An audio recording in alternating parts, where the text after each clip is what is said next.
Welcome to Mechanic. Today we have a 2016 BMW i3, and on this vehicle I'm going to show you how you check and where you add some coolants to the vehicle. So we're inside the engine bay, or the front compartment on this vehicle, where your typical engine would be, being that this is an EV. There's just a bunch of components up here, no engine. So we need to pop this little cover, and this, once we've raised the hood, and it's just held on by some Velcro and some two little tabs on the back that press it in there. And then we've got our brake master cylinder fluid level, and then we also have two coolant levels right here. So the top one here, this is for the AC coolant, to keep your AC system, and then this one is the drive coolant for the vehicle. So all the driving components, being the battery and whatnot, is used with this coolant levels. Now both of these, of course, you want to make sure you don't take them off, take these caps off when the vehicle is hot, or that the coolant systems are hot, and so you don't get any steam or anything coming out and causing any burning on you. So they're both essentially the same.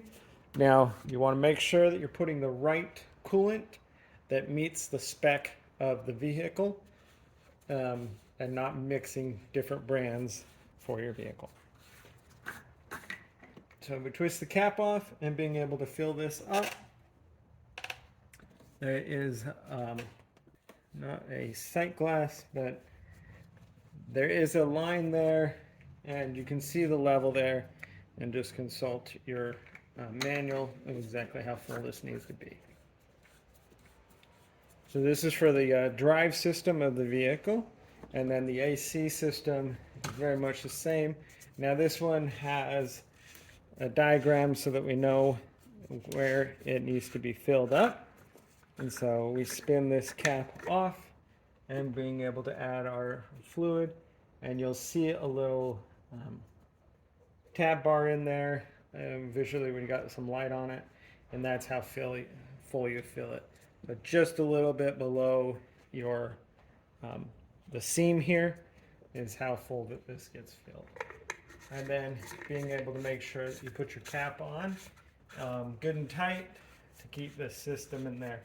Now, these systems are, they're a closed system, and so if you're constantly adding fluid, then you definitely got a leak somewhere, and you're going to need to diagnose it and replace or repair that leak, because you shouldn't be necessarily adding coolant in here all the time.